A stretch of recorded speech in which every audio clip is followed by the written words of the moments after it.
I hear all the time, and I won't call this a pet peeve because it's not technically a pet peeve, but I hate this claim, which is out of state investing is so risky, you definitely shouldn't do it. Well, that could be said for any real estate strategy possible. It's all in how you do it. So here's what people don't really tend to understand about investing outside of your local market. Now, first of all, why would you do that? Well, for example, I live in Los Angeles, where you can't get a property here with positive cash flow every month. There's appreciation potential, there's different strategies here, but well, first of all, you can't get cash flow here, but also the entry prices are huge. So let's say you don't have that much capital to invest and you really want positive cash flow. Let's say you're aiming for financial freedom or passive income every month. You need that cash flow. So in LA, you could buy a property for $1 million that may not sell cash flow, where in the Midwest, you can buy a whole house for $100,000 that cash flows. Well, that may work out really well for some people. So maybe you live in a market that's really expensive. You know, there's different reasons why you may not want to or be able to invest local to where you live. So at that point, you know, we're in a day and age where, because of the internet and all that, you know, probably 20, 30 years ago, it would have been a lot riskier, because first of all, how are you going to check on your properties other than just the phone? You know, we don't have all of we didn't even have email back then. So like, how could you get a copy of your property inspection? Would they fax it to you? Maybe, I don't know. But you know, with the internet and all the tools that we have now, like even Zoom, you could take in a property and show somebody across the country. So in my mind, there's not really a good reason to not consider it as an option. Now, here's a couple things about it. Number one, like I said, with any strategy, you can make it as risky or least risky as you want. So if you buy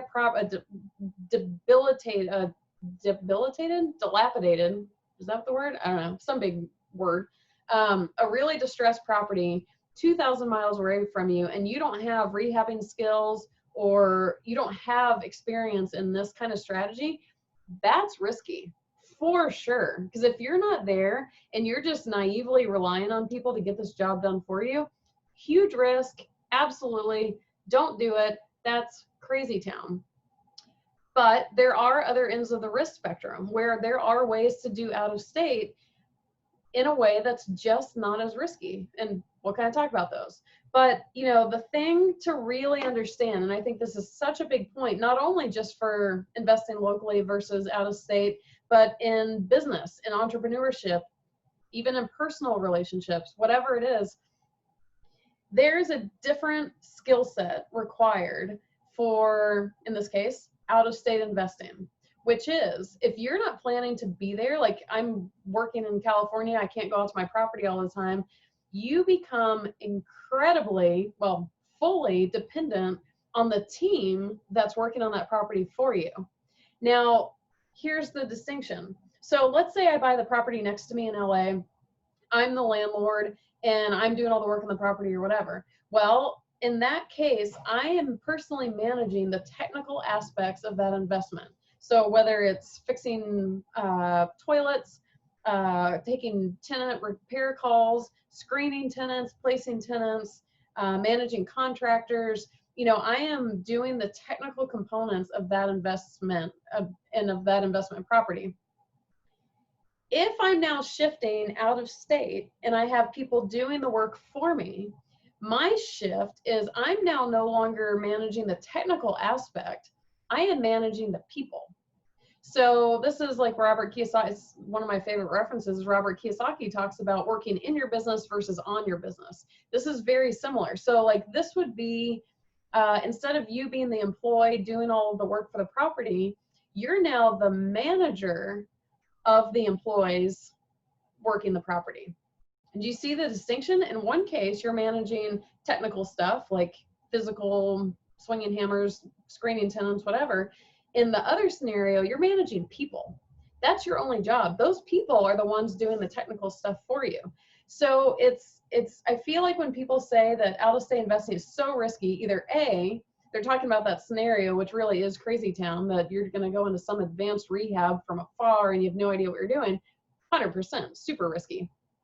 But I also feel like a lot of the people making that claim that it's so risky are missing the component about, well, yeah, if you personally as the investor are responsible for the technical aspects of that property, I would assume that's pretty risky to try to manage those from 1,000, 2,000, 3,000 miles away. But if you're able to shift your mindset into understanding now you're in charge of people.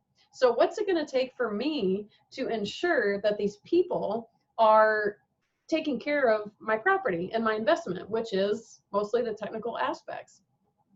So is out of state investing risky? A, it depends on how you do it. And B, it depends on whether you understand and get some experience in managing people. So when I started investing in properties, they were out of state.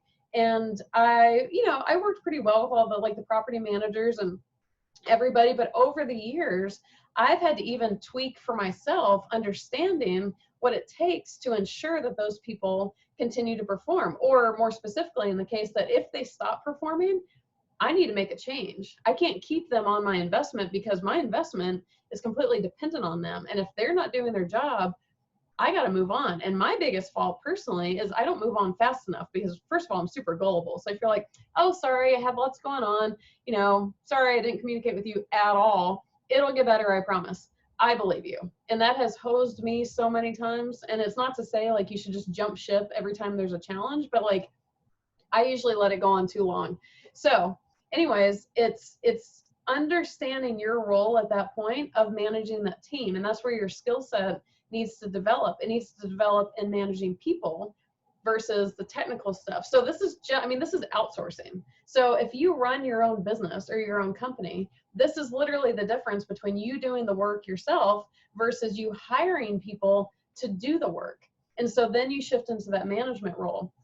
So is out of state investing that risky? Well, it depends on a lot of factors. And going back to, the risk spectrum, things you need to consider are what's your experience level? What are your kind of natural skills? Do you have, even if you have the whole thing outsourced to a great team, let's say something happens, do you have the cojones to stand up and say, hey, I need that dealt with? If you don't, I don't recommend you do it, because you need to be able to, I don't want to say dictate because that immediately thinks of dictatorship, but if it's called for, you need to be able to dictate the solution to what needs to happen on this property. Do it very nicely, don't be a dick. But so looking at your own personality, your own skill set, and at the end of the day, even if there's the best out-of-state investment possible and you have the opportunity that the returns are huge and everything about it is great, if in any way you're going to lose sleep over knowing your investment's 2,000 miles away and you're not going to see if the thing catches on fire, you'll find out about it later, hopefully. But, if you're going to lose sleep over it, I don't think any investment is worth that. And some people, no matter what, are just not going to be comfortable not being able to have their own eyes on the property. But if you have that ability and that willingness, there are so many ways to do it. And, consider what your strategy is and what makes the most sense. Should you buy this really advanced rehab project, or should you buy something turnkey or rent ready where in a neighborhood that you're familiar with or you already have teams in? That's not that bad. And it's worked out great for me for almost a decade. So again, skill set, what you're doing, and just realizing the difference in what you're managing, toilets or people.